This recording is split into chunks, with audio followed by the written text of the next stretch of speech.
Okay.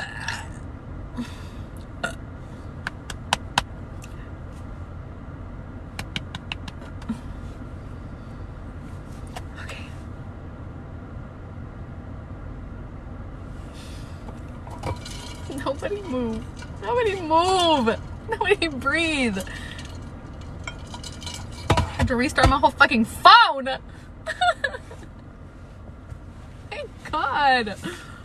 Okay, we're just gonna get right into it because yes, at this point I don't even know if it's my phone or the clock app or both working in tandem to take me down, but we're back for now.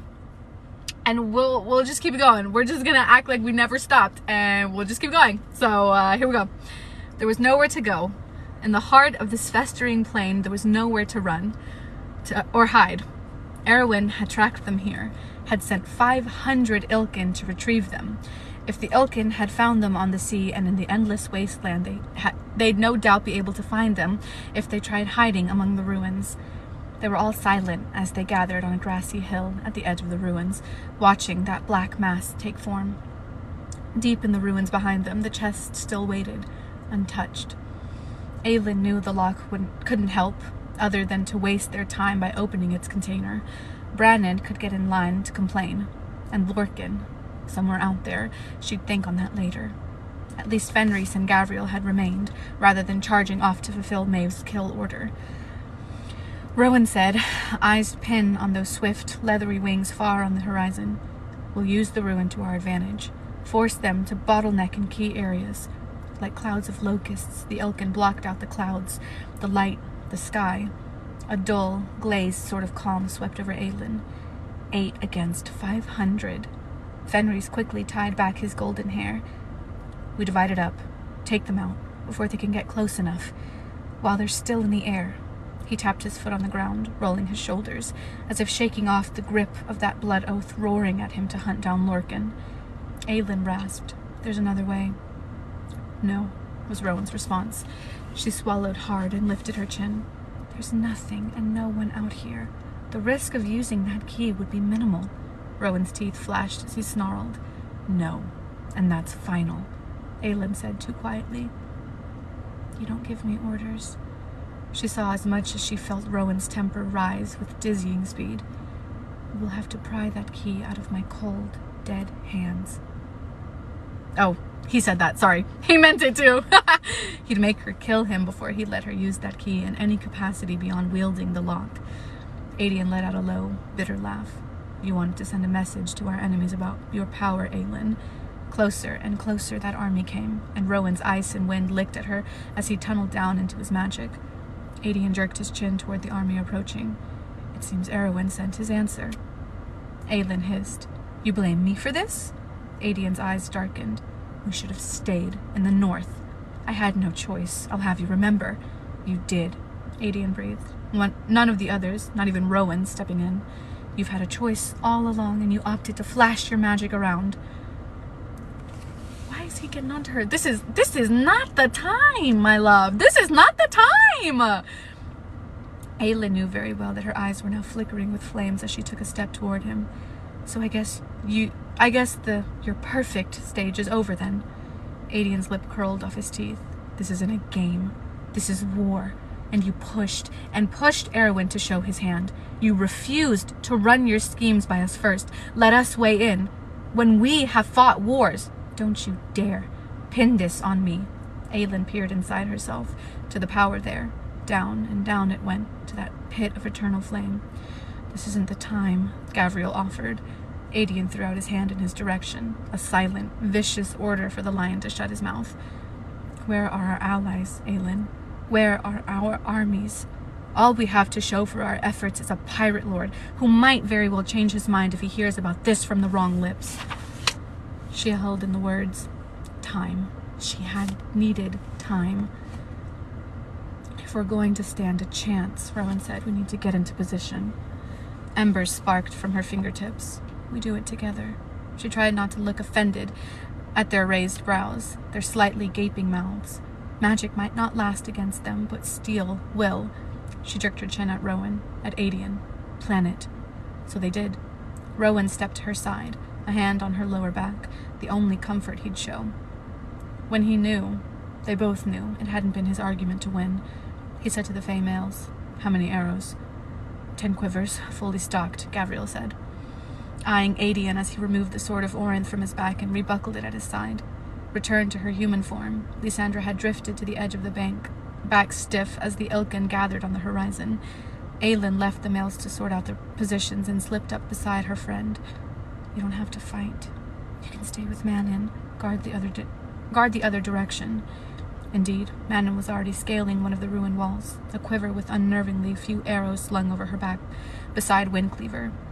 "I'm cold. Fuck!" Adian had ordered her to scout the other direction for any nasty surprises. The witch had looked ready to debate, until she seemed to realize that, on this battlefield at least, she was not the apex predator. Lysandra loosely braided her hair back. Her black hair, her golden skin sallow. "I don't know how they have done this so many times, for centuries. Honestly, I don't either," Aelin said, glancing over her shoulder at the Fey males now analyzing the layout of the marshes, the flow of the wind, whatever else to use to their advantage. Lysandra rubbed at her face, then squared her shoulders. "The marsh beasts are easily enraged. Like someone I know." Aelin jabbed the shifter with an elbow, and Lysandra snorted, even with the army ahead. "I can rile them up, threaten their nests, so that if the Ilken land, they won't just have to deal with us." Aelin gave her a grim smile, but Lysandra's skin was still pale, her breathing a bit shallow.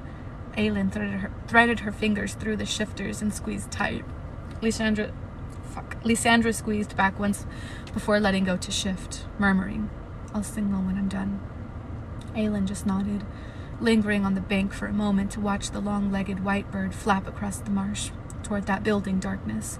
She turned back to the others in time to see Rowan jerk his chin to Adian, Gavriel, and Fenris. "You three heard them, to us. And you lot?" Adian said, sizing up her, Rowan, and Dorian. "I get the first shot," Aelin said, flames dancing in her eyes. Rowan inclined his head. "My lady wants the first shot. She gets the first shot. And when they're scattering in a blind panic, we come in." Adian gave her a long look. "Don't miss this time." "Asshole," she snapped. Adian's smile didn't reach his eyes as he strode to fetch extra weapons from their packs, grabbing a quiver of arrows in either hand, slinging one of the longbows across his broad back along with his shield. Manon had already stationed herself atop the wall behind them, grunting as she strung Adian's other bow. Rowan was saying to Dorian, "Short bursts. Find your targets, the center of the groups, and use only what magic is necessary. Don't waste it all at once. Aim for the heads if you can." "What about once they start landing?" Dorian asked, sizing up the terrain. "Shield yourself. Attack when you can. Keep the wall to your back at all times." "I won't be his prisoner again." Aelin tried to shut out what he'd meant by it. But Manon said from the wall above them, an arrow now knocked loosely. Oh my god, I just got this rising bout of anxiety. I'm gonna throw up. Hold on. Okay. But Manon said from the wall above them, an arrow now knocked loosely in her bow. "If it comes to that, princeling, I'll kill you before they can." Aelin hissed, "You will do no such thing." Both of them ignored her as Dorian said, "Thank you." What? Aelin, shut up! "None of you are being taken prisoner," Aelin growled, and walked away. And there would be no second or third shots. Only the first shot. Only her shot. Perhaps it was time to see how deep that new well of power went, what lived inside it. Perhaps it was time for Morath to learn to scream. Aelin stepped up to the water's edge, then leaped onto the next island of grass and stone. Rowan silently came up beside her, meeting her pace for pace. It wasn't until they reached the next hill that he angled his face toward her, his golden skin stretched taut, his eyes as cold as her own. Only that anger was directed at her. Perhaps more livid than she'd seen him since Mistward. She bared her teeth in a feral, grim smile. I know.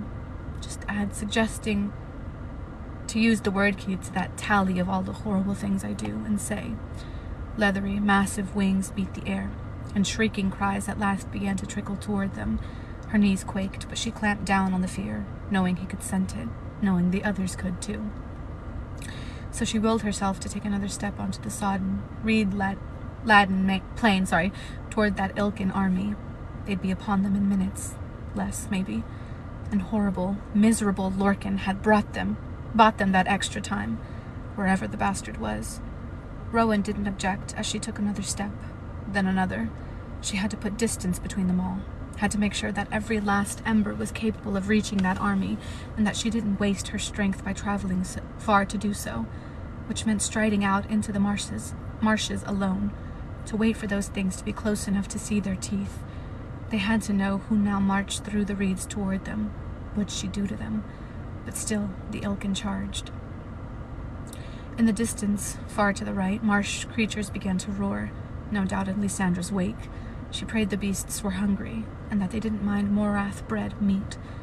Aelin, Rowan's voice cut across water and plant and wind. She paused, looking over her shoulder at where he now stood on the sandbank, as if it'd been impossible not to follow her. It's okay. We can do this. Just words on paper. The strong, unyielding bones of his face were set with that warrior's brutality, but his pine-green eyes were bright, almost soft, as he said, "Remember who you are. Every step of the way down and every step of the way back. Remember who you are, and that you're mine." She thought of the new, delicate scars on his back, marks from her own nails that he'd refused to heal with his magic and instead had set with seawater. The salt locking the scars into place before the immortal body could smooth it over. Her claiming marks he'd breathed into her mouth the last time So he and anyone who saw them would know that he belonged to her, that he was hers, just as she was his. And because he was hers, because they were all hers, Aelin turned away from him and sprinted across the plain. With every step toward the army whose wings she could just make out, she watched for those beasts Lysandra riled, even as she began a swift, deadly descent into the core of her magic. She had been hovering around the middle edge of her powers for days now, one eye on the churning, molten abyss far below. Rowan knew. Fenris and Gavriel definitely. Shielding them, drying their clothes, killing the insects that plagued them, all little ways to relieve the strain, to keep herself steady, to grow accustomed to its depth and pressure. For the deeper she went into her power, the more her body, her mind, squeezed under the pressure of it. That was the burnout. When that pressure won, when the magic was drained too fast or too greedily, when it was spent, and still the bearer tried to claw deeper than it should. Aelin slammed to a stop in the heart of the plain. The Ilken had spied her sprinting and now flapped toward her. Unaware of the three males who crept far out, bows at the ready to push Erwin's soldiers into her flames. If she could burn through their defenses, she'd have to drag up every bit of her power to incinerate them all. The true might of Aelin Firebringer, not an ember less. So Aelin abandoned every trapping of civilization, of conscience, and rules in humanity, and plummeted into her fire. She flew for that flaming abyss, only distantly aware of the humidity lying thick on her skin, of the pressure building in her head. She'd shoot straight down and push off the bottom, bringing all that power with her to the surface. The drag would be enormous, and it would be the test, the true test of control and strength. Easy. So easy to spear into the heart of fire and ash. The hard part was bringing it up. That was when the crackling would occur. Deeper and deeper, Aelin shot into her power. Through distant, mortal eyes, she noted the Ilken sweeping closer. A mercy, if they had once been human. Perhaps obliterating them would be a mercy. Aelin knew she'd reached the former edge of her power thanks to the warning bells in her blood that pealed in her wake. That pealed as she launched herself into the burning depths of hell. The queen of flame and shadow. The heir of fire. Aelin of the wildfire. Fireheart. She burned through each title, even as she became them. Became what those foreign ambassadors had hissed when they reported on a child queen's growing, unstable power in Terrasen, a promise that had been whispered into the blackness. The pressure began to build in her head, in her veins. Far behind, safely out of her range, she felt the flickers of Rowan's and Dorian's magic as they rallied, I always say that, the blast that would answer her own. Aelin soared into the uncharted core of her power. The inferno went on and on.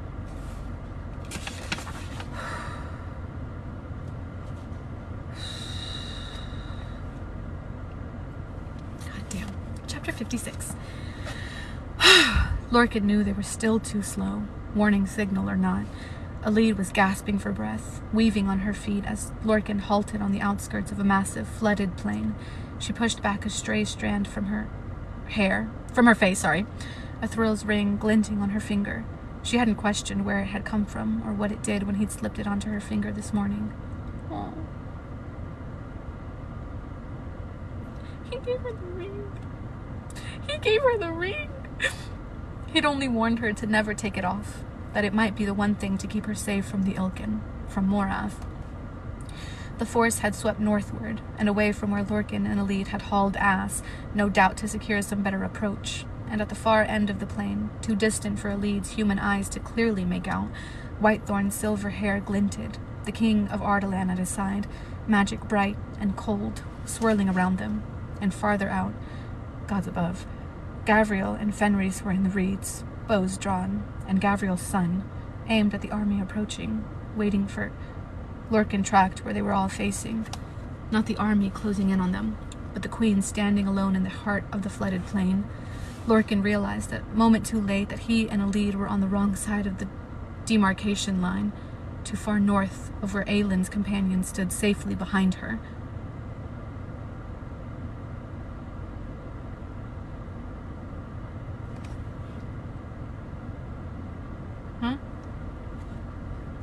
Realized at the exact heartbeat that Alid's eyes fell on the golden-haired woman facing that army. Her arms slackened at her sides, her face strained of color. Alid staggered one step toward Aylin, a small noise coming out of her. That's when he felt it. Lorcan had sensed it once before, that day in Mistward. Fuck. I was wondering too, I was like, are they gonna be like, since they're literally traveling with the Ilkin, they're gonna be like in the line of fire. Shit. Okay, it's okay though, it's okay, they don't die. When the Queen of Terrasin had laid waste to the Valg princes, when her power had been a behemoth surging from the deep, setting the world trembling, that was nothing compared to the power that now roared into the world. Alid stumbled, gaping at the spongy earth as the marsh water rippled. 500 Ilkin closed in around them. They had taken his warning and set a trap. And that power Aylin was now dragging up from whatever hellhole was inside her, from whatever fiery pit she'd been damned to endure. Its wake would wash over them. What is... Alid breathed, but Lorcan lunged for her, hurling them to the ground, covering her body with his. He threw a shield over them, plummeting hard and fast into his magic, the drop nearly uncontrolled. He didn't have time to do anything but pour every ounce of power into his shield, into the one barrier that would keep them from being melted into nothing.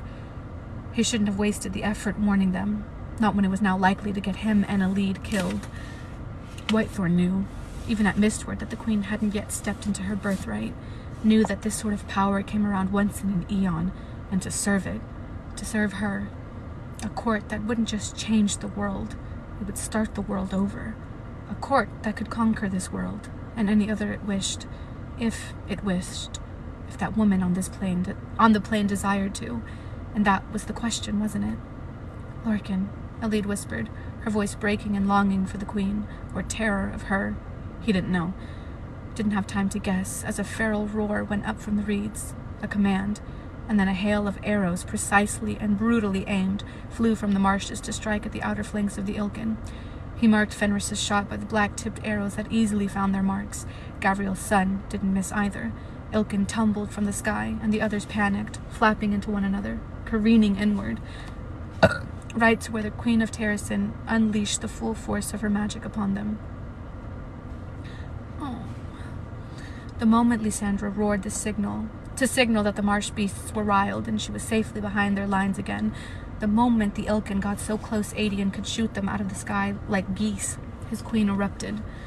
Even with Aylin's aim away from them, even with Rowan's shield, the heat of that fire burned. Holy gods, Adian found himself saying as he stumbled back through the reeds, falling farther behind her line of attack. Holy rutting gods. The heart of the Legion didn't have the chance to scream as they were washed away in a sea of flame. Aylin was no savior to rally behind, but a cataclysm to be weathered. The fire grew hotter, his bones groaning as sweat beaded on his brow. But Aedion took up a new spot, glancing to ensure his father and Fenris had done the same across the drowned plain, and aimed for the Ilken veering out of the flame's path. He made his arrows count. Ashes fell to the earth in a slow, steady snow. Not fast enough. As if sensing Aelin's dragging pace, ice and wind erupted overhead. Where gold and red flame did not melt Erwin's legion, Dorian and Rowan ripped them apart. The Ilken still held out, as if they were a stain of darkness, harder to wash away. Still, Aelin kept burning. Aedion couldn't even see her in the heart of that power. There was a cost. There had to be a cost to such power. She had been born knowing the weight of her crown, her magic, had felt its isolation long before she'd reached adolescence, and that seemed like punishment enough, but there had to be a price. Nameless is my price. That was what the witch had said. Understanding glimmered at the edge of Aedion's mind, just out of grasp. He fired his second-to-last arrow, straight between the eyes of a frantic Ilken.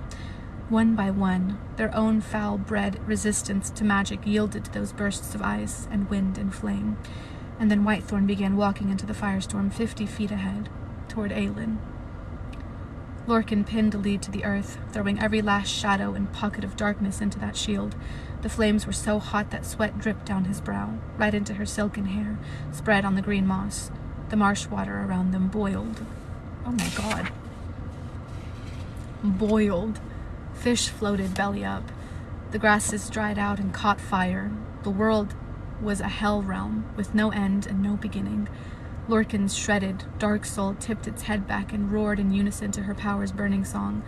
Alid was cringing, fists balled in his shirt, face buried against his neck as he gritted his teeth and weathered the firestorm.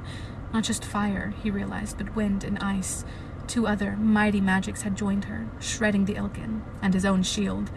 Wave after wave, the magic battered his power. A lesser gift might have been broken against it. A lesser magic might have tried to fight back and not just let the power wash over them. If Erwin got a collar around Aelin Galathinius' neck, it would be over. To leash that woman, that power, would a collar even be able to contain that?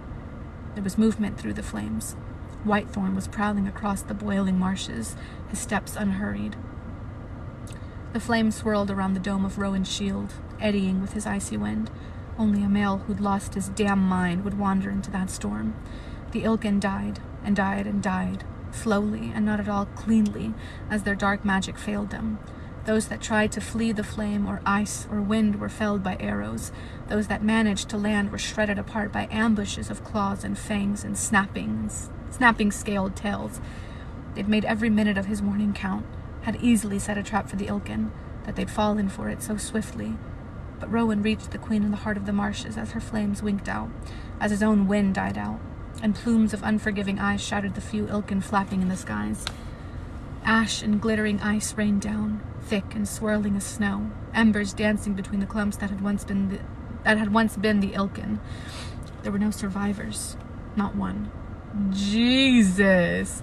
She took out that whole all 500 of them. Not just her, but like, she took out a big chunk. Lorcan didn't dare lift his shield, not as the prince stepped onto the small island where the queen was standing, not as Aelin turned toward Rowan, and the only flame that remained was a crown of fire atop her head. Okay. Dramatics. I love it. Lorcan watched in silence as Rowan slid a hand over her waist, the other cupping the side of her face, and kissed his queen. Ember stirred her unbound hair as she wrapped her arms around his neck and pressed close. A golden crown of flame flickered to life atop Rowan's head, the twin to the one Lorcan had seen burning that day at Mistward. He knew Whitethorn. He knew the prince wasn't ambitious, not in the way that immortals could be. He likely would have loved the woman if she'd been ordinary. But this power... In his wasteland of a soul, Lorcan felt that tug. He hated it. It was why Whitethorn had strode to her, why Fenris was now halfway across the plain, dazed, attention wholly fixed on where they stood, tangled in each other. Alid stirred beneath him. Is it over? Given the heat with which the queen was kissing her prince, he wasn't entirely sure what to tell Alid, but he let her squirm out from beneath him, twisting to her feet to spy the 2 figures on the horizon. He rose, watching with her. They killed them all, she breathed. An entire legion. Gone. Not easily, but they'd done it.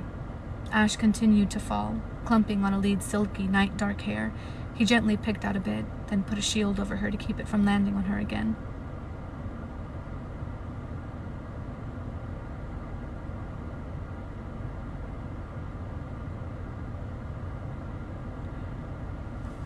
Oh my god.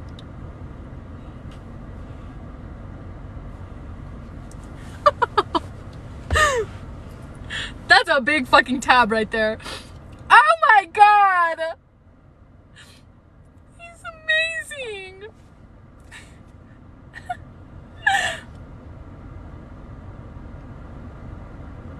He hadn't touched her since last night. There hadn't been time. And he hadn't wanted to think about what her kiss had done to him, how it had utterly wrecked him and still twisted up his guts in ways he wasn't sure he could live with. Elid said, "What do we do now?" It took him a moment to realize what she'd meant. Aelin and Rowan at last pulled apart, though the prince leaned in to nuzzle her neck. Power called to power among the Fae. Perhaps Aelin Galathinius was unlucky the Cadre had been drawn to Maeve's power long before she was born, had chained themselves to her instead. Perhaps they were the unlucky ones for not holding out for something better. Lorcan shook his head to clear the useless, traitorous thoughts. That was Aelin Galathinius standing there, drained of her power. He felt it now, the utter lack of sound or feeling or heat where there had been such a riotous storm moments before, a creeping cold. She'd emptied her entire cache. They all had.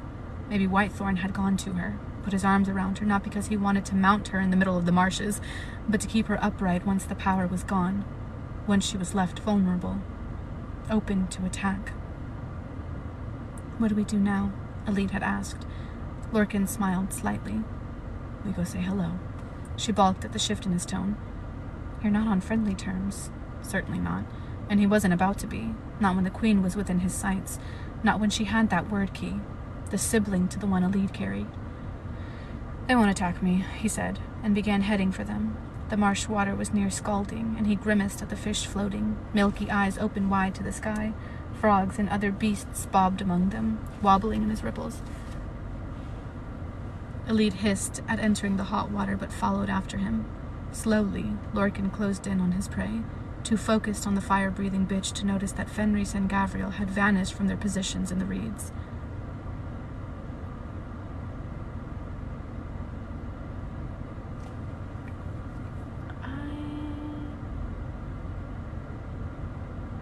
I'm not gonna like this next chapter, am I?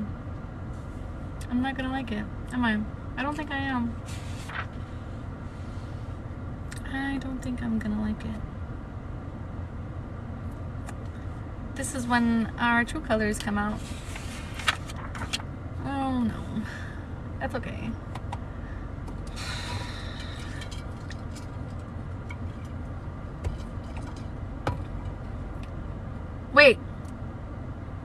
Wait, are we reading 57 today, or are we reading 257? Just think of Lorcan shielding Elid from Ash. I'm gonna think about that for the rest of my life. Literally. I don't think we are reading 57 today.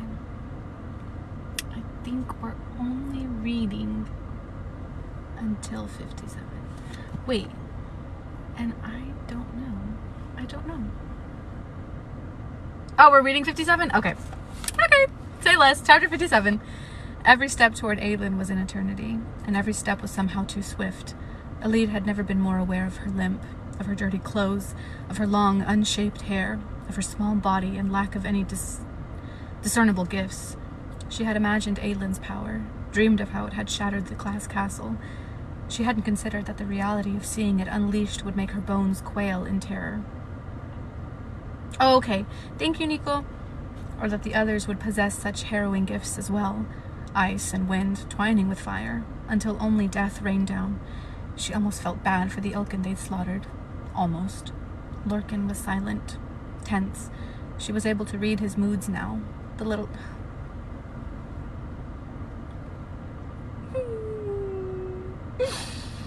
tells that he believed no one could detect. But there, that faint twitch on the left side of his mouth, that was his attempt to suppress whatever rage was now riding him. And there, that slight angle of his head to the right, that was his assessing and reassessing every surrounding, every weapon and obstacle within sight. Whatever this meeting was, Lorcan didn't think it would go well. He expected to fight. But Aylin had now turned toward them from where she stood on that mound of grass. Her silver-haired prince pivoted with her, took a casual step in front of her. Aylin sidestepped around him. He tried to block her again. She nudged him with an elbow and held her ground at his side. The Prince of Doranel, her queen's lover. Fuck! I lost my spot. Oh, sorry. How much sway would his opinion hold over Aylin? If he hated Lorcan, would his contempt and mistrust for her as well be immediate? She should have thought of it. How would it look with Lorcan? Approach with Lorcan. Or to be with Lorcan, sorry. Regretting your choice in allies, Lorcan said with cutting calm, like he'd been able to read her tells too. It sends a message, doesn't it? She could have sworn something like hurt flashed in his eyes, but it was typical Lorcan. Even when she'd ripped into him atop that barge, he'd barely flinched. He said coolly, it would seem our bargain with each other is about to end anyway. I'll be sure to explain the terms, don't worry. I'd hate for them to think you were slumming it with me. That's not what I meant, he snorted. I don't care. Elide halted, wanting to call him a liar, half because she knew he was lying and half because her own chest tightened at the words. But she kept silent, letting him walk ahead, the distance between them yawning wider with his every storming step. But what would she even say to Aylin? Hello? How do you do?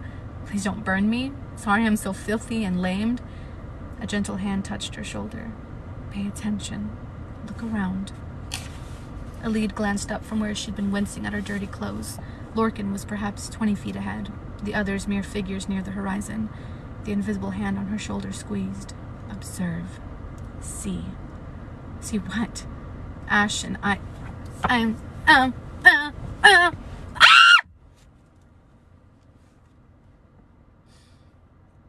Fuck. But Elide halted, scanning the world around her. Something was wrong. Something made any creatures that had survived the maelstrom of magic go silent again. The burnt grasses rustled and sighed. Lorcan kept walking, his back stiff, though he hadn't reached for his weapons. See. See what? She turned in place, but found nothing. She opened her mouth to call to Lorcan. Golden eyes flickered in the brush not 30 paces ahead. Enormous golden eyes fixed on Lorcan as he strode mere feet away. A mountain lion ready to pounce, to shred flesh and sever bone. No. The beast exploded from the burnt grasses. Elide screamed Lorcan's name. He whirled, but not to the lion. Toward her. That furious face shooting toward her. She was running, legs shrieking in pain as Lorcan finally sensed the attack about to swoop down on him. The mountain lion reached him, those thick claws going low, while its teeth went right for his throat. Lorcan drew his hunting knife so fast it was only the glint of gray light on steel. Beast and fey male went down, right into the muddy water. Elide hurtled for him, a wordless scream breaking from her. Not a normal mountain lion, not even close. Not with the way it knew Lorcan's every move as they rolled through the water, as they dodged and swiped and lunged, blood spurting, magic clashing, shield against shield. Then the wolf attacked.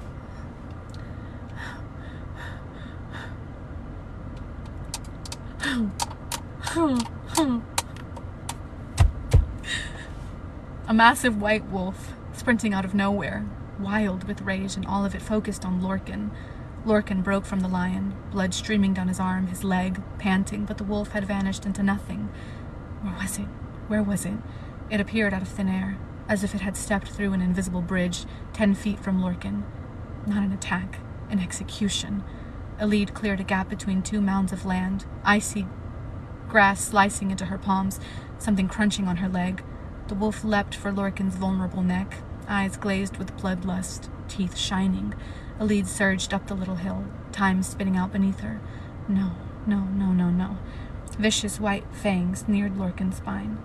Lorcan heard her then, heard the shuddering sob as she threw herself into him. His dark eyes flared in what looked like terror as she slammed into his unprotected back. as he noticed the death blow not coming from the lion at his front, but the wolf whose jaws closed around her arm instead of Lorcan's neck. She could have sworn the wolf's eyes flared in horror as it tried to pull back the physical blow, as a dark, hard shield slammed into her, stealing her breath with its unflinching solidity, blood and pain and bone and grass and bellowing fury. The world tilted as she and Lorcan went down, her body thrown over his, the wolf's jaws wrenching out of her arm. Elide curled over Lorcan, waiting for the wolf and mountain lion to end it, to take her neck in their jaws and crunch down. No attack came. Silence cleaved the world. Oh my God.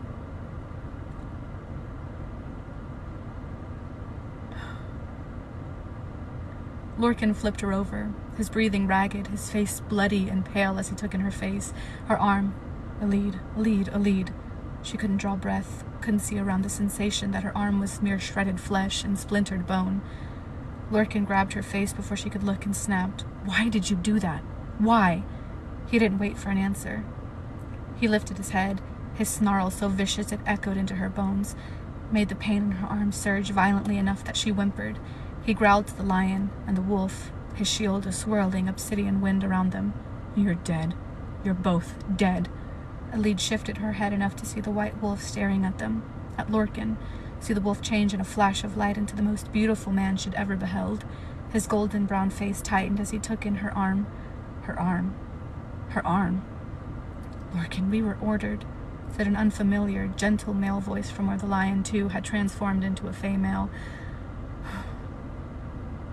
"Damn your orders to hell, you stupid bastard," the wolf warrior hissed, chest heaving. "We can't fight against the command much longer, Lorcan." "Put the shield down," the calmer one said. "I can heal the girl. Let her get away."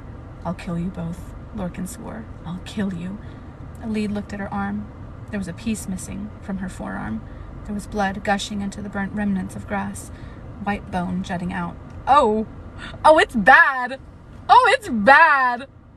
Oh my God. Oh, it's bad. Maybe she started screaming or sobbing or silently shaking. "Don't look," Lorcan snapped, squeezing her face again to draw her eyes to his own. His face was lined with such wrath she barely recognized it, but he made no move against the males. His power was drained. He had nearly wiped it out shielding against Aylin's flame and whoever had borne that other magic onto the field. This shield, this was all Lorcan had left. And if he lowered it so they could heal her, they'd kill him. He had warned them of the attack, and they'd still kill him. Aylin. Where was Aylin? The world was blackening at the edges, her body begging to submit rather than endure the pain that reordered everything in her life. Lorcan tensed, as if sensing the oblivion that threatened. "You heal her," he said to the gentle-eyed male, "and then we continue." "No," she got out. "Not for this. Not for her." Lorcan's onyx eyes were unreadable as he scanned her face, and then he said quietly, "Oh. Oh. Oh. Oh. Oh. Oh, no. Oh, no. Oh, no. Give me a second, y'all. Give me a second. Oh my God. Y'all. Oh, it's bad. Oh,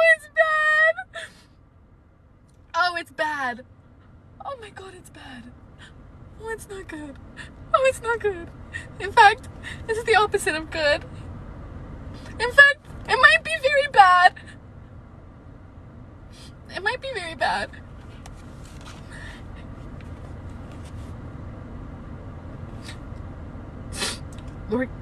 Sorry.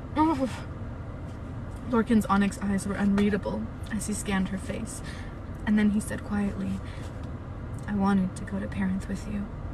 Lorcan dropped his shield.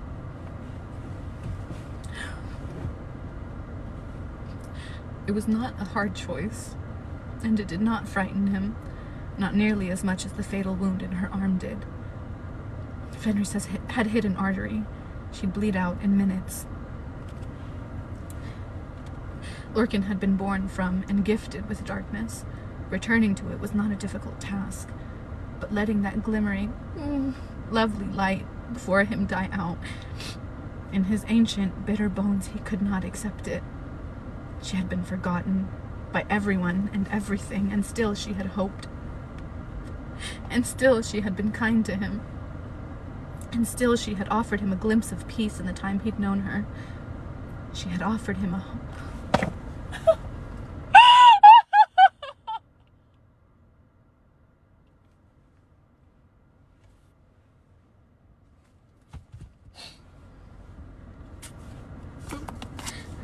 Oh, not this card being stuck to it. She had offered him a home. He knew Fenris wouldn't be able to fight Maeve's kill order. Knew Gavriel would stay true to his word and heal her, but Fenris couldn't hold out against the Blood Oath's command. He knew the bastard would regret it. Knew the wolf had been horrified the moment Elide had jumped between them. Lorcan let go of his shield, praying she wouldn't watch when the bloodletting happened.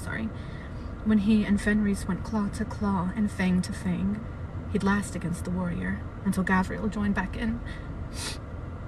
The shield vanished, and Gavriel was instantly kneeling, reaching with his broad hands for her arm. Pain paralyzed her, but she tried telling Lorcan to run, to put the shield back up. Lorcan stood, shutting out her pleading. He faced Fenris. The warrior was trembling with restraint, his hands clenched at his sides to keep from going for any of his blades. Elide was still sobbing, still begging him.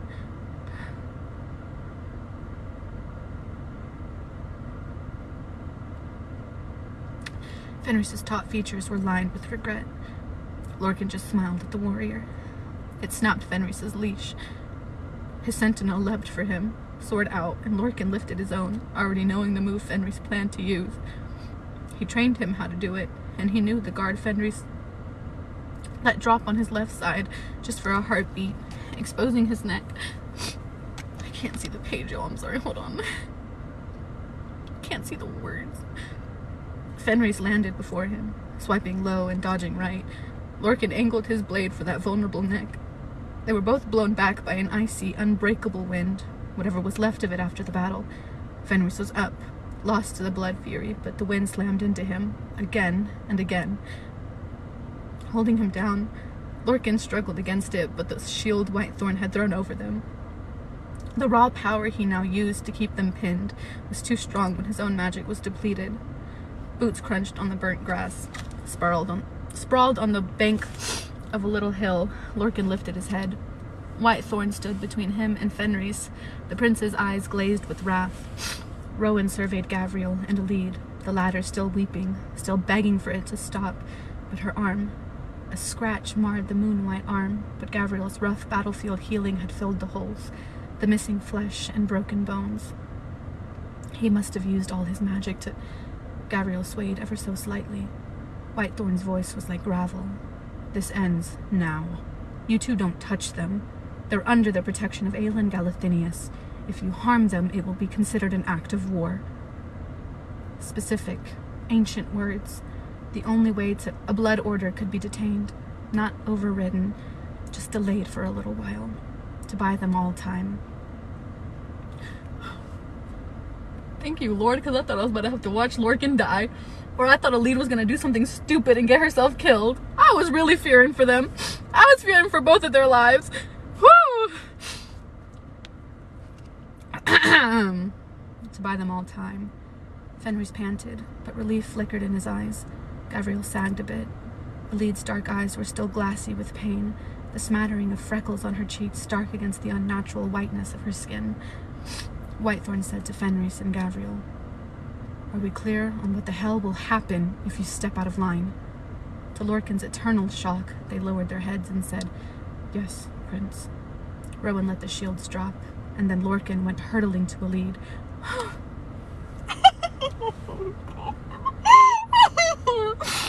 Stop it! Stop it! Stop it! I love them so much. Who struggled to sit up, gaping at her nearly healed arm. Gavriel wisely backed away. Lorcan examined her arm, her face, needing to touch her, smell her.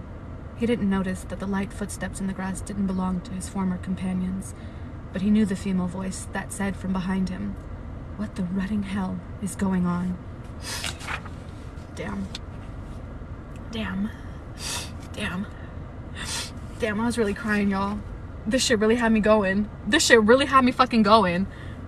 Oh, goddamn. I was really crying. Woo! Woo! They really had me. I'm not gonna lie. They really had me going for a second. Whew. That was scary. Whew. Okay.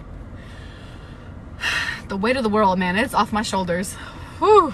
Woo! They really had me fucking going. Oh, my chest is still tight a little though. Woo! Woo! All right, we're good. We're good. Elide had no words to express to Lorcan what she'd felt in that moment he'd let the shield drop, what she'd felt when the silver-haired, tattooed warrior prince had halted that fatal bloodshed. But she had no breath in her body when she looked over Lorcan's broad shoulder and beheld the golden-haired woman striding toward them. Young, and yet her face, it was an ancient face, wary and cunning and limed with power. Beautiful, with the sun-kissed skin, the vibrant turquoise eyes, with a core of gold around the pupil. Ash River eyes. The same as the golden-haired, handsome man who came up beside her, muscled body tense as he assessed whether he'd need to spill blood, a bow dangling from his hand. Two sides of the same golden coin. Aelin, Adian. They were both staring at her with those Ash River eyes. Aelin blinked, and her golden face crumbled as she said, "Are you Elide?" It was all Elide could do to nod. Lorcan was taut as a bowstring, his body still half-angled over her. Aelin strode closer, eyes never leaving Elide's face. Young. She felt so young compared to the woman who approached. There were scars all over Aelin's hands, along her neck, around her wrists, where shackles had been. Aelin slid to her knees not a foot away, and it occurred to Elide that she should be bowing, head to the dirt. "You look so much like your mother," Aelin said, her voice cracking. Adian silently knelt, putting a broad hand on Aelin's shoulder. Her mother, who had gone down swinging, who had died fighting so this woman could live.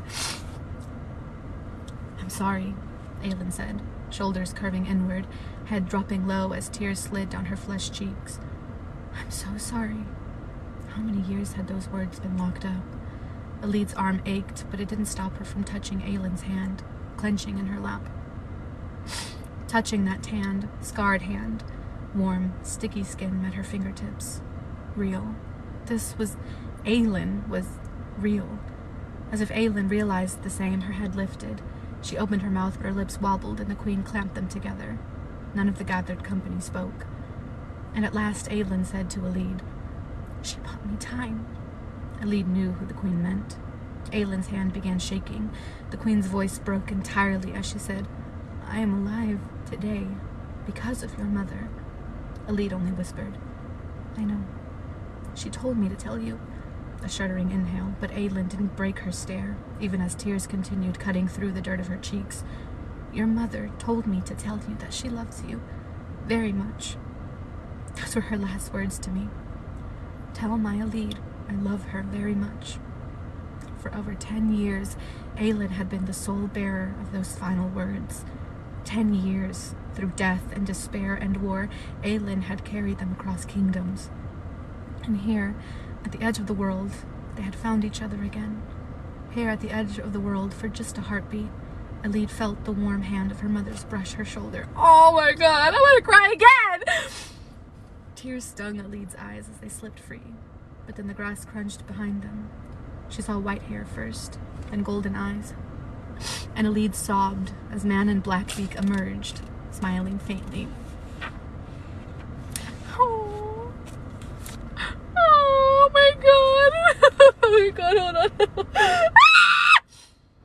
As Man in Blackbeak saw her and Aelin knee to knee in the grass and mouthed one word, hope. Not dead. None of them were dead. Adian said hoarsely, "Is your arm?" Aelin grabbed it gently, inspecting the shallow cut. the new pink skin that revealed what had been missing mere moments before. Aelin twisted on her knees, snarling at the wolf warrior. The golden-haired male averted his eyes as the queen glared her displeasure. It wasn't his fault, Alid managed to say. The bite, Aelin said dryly, turquoise eyes livid, would suggest otherwise. I'm sorry, the male said, either to the queen or Alid, she didn't know. His eyes lifted to Aelin, something like devastation there. Aelin ignored the words. The male flinched, and the silver-haired prince seemed to give him a brief, pitying glance. But if the order hadn't come from Aelin to kill Lorcan... Aelin said to the other golden-haired male behind Alid, the one who had healed her, the lion. I assume Rowan told you the deal. You touch them, you die. You so much as breathe wrong in their direction, and you're dead. Alid tried not to cringe at the viciousness, especially when Manon smiled in wicked delight. Aelin tensed as the witch came at her exposed back, but allowed Manon to settle on her right, to look over Alid with those gold eyes. Well met, witchling, Manon said to her. Manon faced Lorcan just as Aelin did. Aelin snorted. You look a bit worse for wear. Likewise, Lorcan snapped at her. Aelin's grin was terrifying. Got my note, did you? Adian's hand had slid to his sword. The sword of Orinth, Alid blurted, noticing the bone pommel, the ancient markings. Aelin and Lorcan paused, being at each other's throats. The sword. Vernon had mocked her about it once, said it had been taken by the king of Ardalan and melted down, burned along with the antler throne. Adian's turquoise eyes softened. It survived. We survived. The three of them, the remnants of their court, their families. But Aelin was again sizing up Lorcan. Bristling, that wicked grin returning, Alid said softly, I survived, Majesty, because of him. She pointed with her chin to Manon. And because of her. I'm here because of both of them. Manon nodded, focus going to the pocket where she'd seen Alid hide that scrap of stone, the confirmation she'd been looking for, the reminder of the third part of the triangle. I'm here, Alid said, as Aelin fixed those unnervingly vivid eyes on her. Because of Caltaine Rompier. Her throat clogged, but she pushed past it as her trembling fingers fished out the little bit of cloth from her inside pocket. The otherworldly feel of it pulsed in her palm. She said to give this to you. To Selena Sardothian, I mean. She didn't know yet. She didn't know that you were the same. She said it was payment for a warm cloak offered in a cold dungeon. She wasn't ashamed of the tears that fell, not in honor of what the woman had done. Aelin studied the scrap of cloth in Alid's shaking palm. I think she kept this as a reminder of kindness, Alid said hoarsely. They broke her and hurt her, and she died alone in Morath. She died alone, so they couldn't. None of them spoke or moved. Sorry.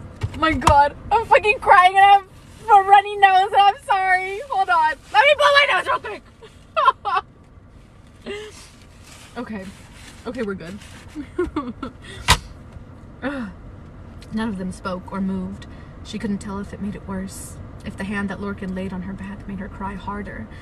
The words tumbled out of Alid's shaking mouth. She said to remember your promise to punish them all, and said that you can unlock any door if you only have the key.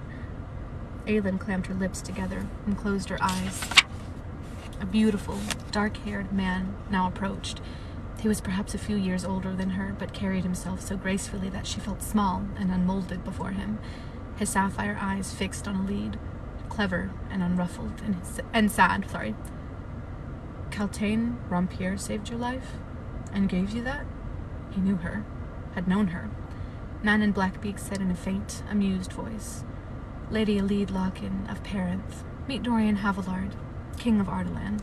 The king lifted his brows at the witch. Majesty, she stammered, inclining her head. She should really get up, really stop lying on the ground like a worm, but the cloth and stone still laid in her hand. Aelin wiped her damp face on a sleeve, then straightened. Do you know what it is you carry, Alid? Yes, Majesty. Turquoise eyes, haunted and weary, lifted to her own, then slid to Lorcan. Why didn't you take it? The voice was hollow and hard. Alid suspected she'd be lucky if it was never used on her. Lorcan met her gaze without flinching. It wasn't mine to take. Aelin now glanced between them, seeing too much, and there was no warmth on the queen's face, but she said to Lorcan, "Thank you for bringing her to me."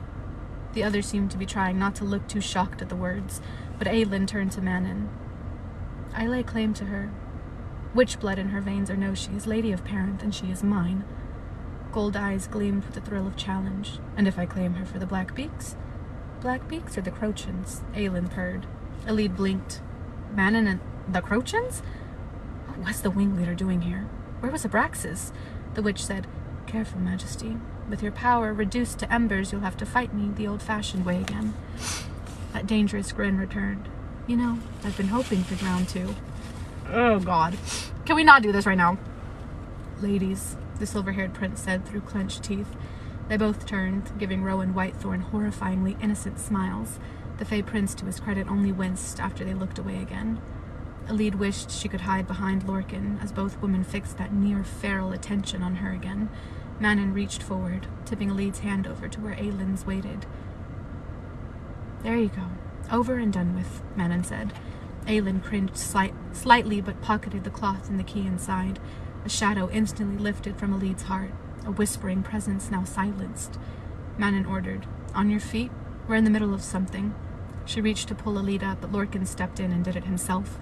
He didn't let go of Elide's arm, and she tried not to lean into his warmth, tried not to make it seem like she hadn't just met her queen, her friend, her court, and somehow now found Lorcan to be the safest of them all.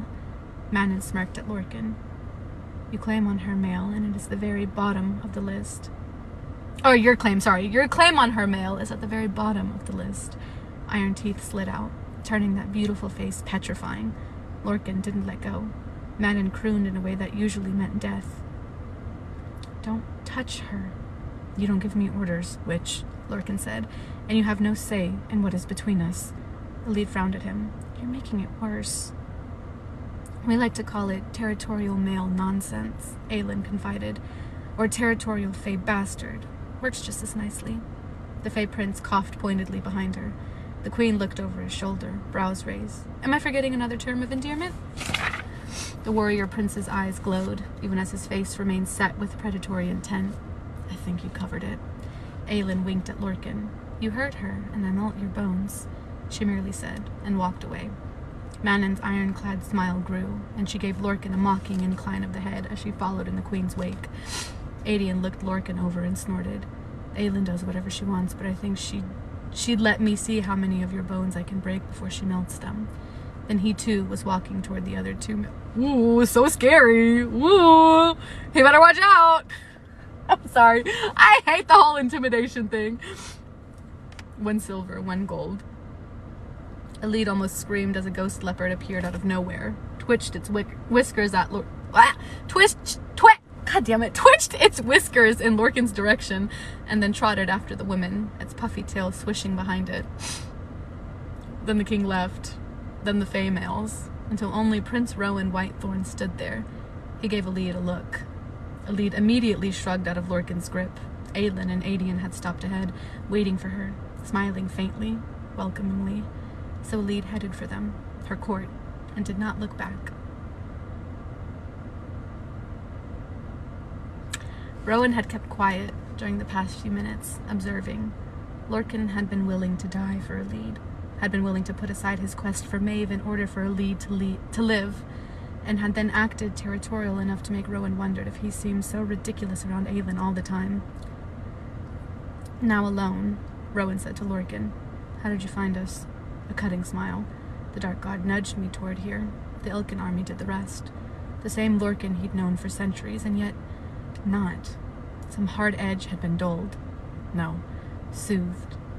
Lorcan stared toward the source of that soothing, but his jaw clenched as his focus shifted to where Aelin walked beside her. "That power could just as easily destroy her, you know." "I know," Rowan admitted.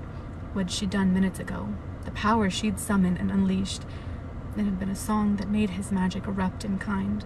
Where the Ilken's resistance had finally yielded beneath flame and ice and wind, Rowan hadn't been able to stifle the yearning to walk into the burning heart of that power and see her glowing with it. Halfway across the plain, he'd realized it wasn't just the allure of it that tugged at him.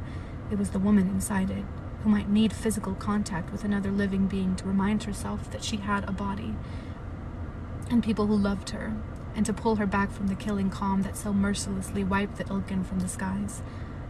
But then the flames had vanished, their enemies raining down as ash and ice and corpses, and she looked at him. When she looked at him, he'd almost fallen to his knees. Queen and lover and friend and more. He hadn't cared that they had an audience. He had needed to touch her, to reassure himself that she was all right, to feel the woman who could do such great and terrible things and still look at him with that beckoning, vibrant life in her eyes. You make me want to live, Rowan. He wondered if Alid Locken had somehow made Lorcan want to do the same. He said to Lorcan, "And what about your mission?" Any softness vanished from Lorcan's granite-hewn features. "Why don't you tell me why you're in this shithole place, and then we'll discuss my plans. Aelin can decide what to tell you. Such a good dog." Rowan gave him a lazy smile, but refrained from commenting on the delicate, dark-haired young woman who now held Lorcan's own leash. Oh, that's it. That's the end of the chapter. God damn it! I wanted to read more. Boo!